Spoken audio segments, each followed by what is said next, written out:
السلام عليكم، مرحبا يا شباب. انتهت مباراة الأهلي والإسماعيلي بفوز النادي الأهلي 3-1. منذ دقائق انتهت المباراة وقطار الأهلي لن يقف في الإسماعيلية. قطار الأهلي لن يتوقف.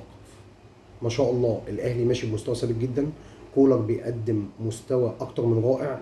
كولر بيحافظ على مستواه اللي قدمه السنة اللي فاتت. بدأت المباراة النهارده ما بين الأهلي والإسماعيلي. الأهلي بيلعب ب 4-2-3-1 اللي هي في وسط الملعب أو في وسط اللعب بتتحول ل 4-3-3 اللي الأهلي بيعرف يستغل الطريقة دي كويس، بس هو كان بيلعب النهارده 4-2-3-1 أكتر لأنه كان نازل باتنين ارتكاز اللي هو كوكا وديانج. كان قدامهم إمام عاشور اللي اتصاب وطلع ونزل مكانه طاهر محمد طاهر اللي كان دون المستوى بصراحة. الاسماعيلي كان بيلعب على الورق اللي قدمه او اللي شفناه في التشكيل 4-4-2، بس هي في الحقيقه ايهاب جلال لعب ب 4-1-4-1، وده سبب من ضمن اسباب الخساره لان 4-1-4-1 افقدت الاسماعيلي نص الملعب اللي كان الاهلي مسيطر ومستحوذ عليه بصفه خاصه في الشوط الاول. المهم باختصار المباراه اتقدمت ما بين الفريقين جميله جدا ممتازه جدا. الفرقتين قدموا مباراه ممتعه. على مستوى الفني المباراه كانت ممتازه. على مستوى الاثنين مدربين قدموا تكتيك عالي جدا سواء من جانب كولر او من جانب ايهاب جلال. على مستوى اللاعبين لعيبه النادي الاهلي قدمت مستوى اكتر من رائع باستثناء طاهر محمد طاهر، باستثناء مودست اللي هو لعيب او مهاجم طيب جدا على الله حكايته. انا مش مقتنع بيه تماما خالص، ومحدش يقول لي اديله فرصه لسه هنصبر عليه. محدش يقول لي ياما صبرنا على لعيبه وجه منهم نتيجه. مودست باين من لمسته، باين من استلامه للكوره، باين من توقيفته للكوره. لا هو مش لعيب مهاجم فز، يعني مش ده اللي كولر قاعد يحلم بيه. يعني كولر كان بيحلم بمهاجم بمواصفات خاصه، مش هو مودست. يعني مودست ده على الله حكايته لعيب طيب جدا، واذا قدم حاجه للاهلي بحق. يعني انا بقول ان مودست مش هيقدم حاجه للاهلي. طاهر محمد طاهر كان دون المستوى. وعلشان ما نتكلمش في جوانب سلبيه كتير تعالوا نتكلم في جوانب ايجابيه. الجوانب الايجابيه ان النهارده الشناوي كان ممتاز. لزع مرماه. انقذ 3 4 فرص شبه مؤكده للنادي الاسماعيلي حقيقه من يوان نور ومن عبد الرحمن مجدي ومن محمد عبد السميع. قلب الدفاع في النادي الاهلي ما بين محمد عبد المنعم وياسر ابراهيم كانوا اكتر من رائعين. محمد هاني، علي معلول، جبهه علي معلول وحسين الشحات كانت جابها الشوط الاولاني من نار. النادي الاهلي على مستوى نص الملعب كان كوكا فوق الممتاز، ابهرني جدا جدا جدا جدا بمستواه. ديانج كان 50-50 النهارده، يعني ياخد 5 من 10. ما كانش في مستواه، ولكن مهما حصل هو ديانج له وزنه له تقله برضه بيفسد هجمات مهمه جدا جدا جدا. بس هو كان في الجانب الهجومي مش موجود. في الجانب الدفاعي يعني كان كتير ما بيتحركش زي عادته، يعني مش ده ديانج اللي احنا اتعودنا على مستواه. في الناحيه اليمين كان في داهيه اسمها بيرستاو مسببه قلق لزياد الباك الشمال بتاع النادي الاسماعيلي. بيرستاو عمل كل اللي هو عايزه النهارده في الكوره، من مهارات عمل، من يعدي عدى، من انه جاب اجوان جاب جونين. يعني عمل كل حاجه، قطع على منطقه الجزاء، قطع قدام منطقه الجزاء، اتحرك كتير جدا. ادى الدور الدفاعي بتاعه مع محمد هاني لان كان الباك الشمال بتاع الاسماعيلي كان ممتاز جدا في الجانب الهجومي مع ان هو ضعيف دفاعيا. عشان كده بيرستاو كل عليه عيش، يعني كل عليه عيش وعيش وحلاوه كمان بلغه الكوره يعني. انما في الجانب الهجومي كان مشكل خطوره على النادي الاهلي من ناحيته اللي هي ناحيه بيرستاو وناحيه محمد هاني، وكان بيضم عليهم ياسر ابراهيم علشان يساعد ان هو يقفل الجبهه ديت. كان ايهاب جلال بيبني عليه هجمات كمان في الشوط الاولاني، وكان مستغله ان هو يطلع بيه من ورا لقدام. يعني كانت الكوره بتتبنى الهجمه وبيطلع من ناحيه زياد اكتر من الناحيه اليمين اللي هي من ناحيه حمدي النقاز. الاسماعيلي قدم مردود كويس جدا على مستوى اللاعبين، على مستوى ايهاب جلال التكتيك. المردود كان كويس جدا، ولكن لغة الكوره اهداف. خسر 3-1. بس عجبني في الاسماعيلي قلب الدفاع اللي هو اسمه محمد نصر، خامة مبشرة. عجبني برضو اللي هو زياد الباك الشمال. عجبني محمد عبد السميع في نص الملعب، لعيب قصير، لعيب بيلعب برجله الشمال، لعيب مهاري، لعيب راسي، لعيب ما عندوش مصد باص. لعيب تقيل بلغة الكورة.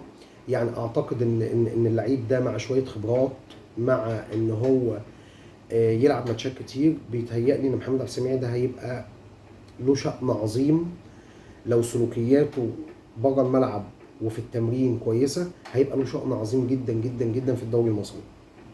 لعيب كويس جدا، لمسات وتحركات ممتازه.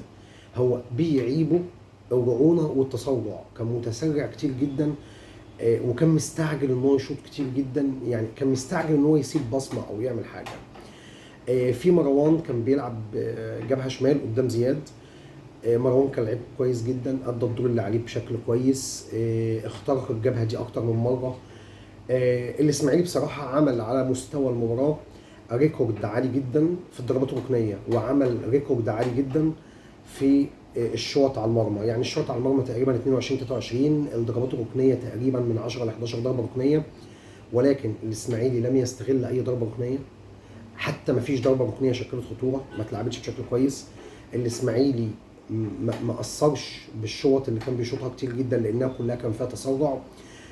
والدليل ان 4-5 بس اللي بين الثلاث خشبات، وتقريبا معظمهم كانوا في متناول الشناوي، والباقي بره الثلاث خشبات.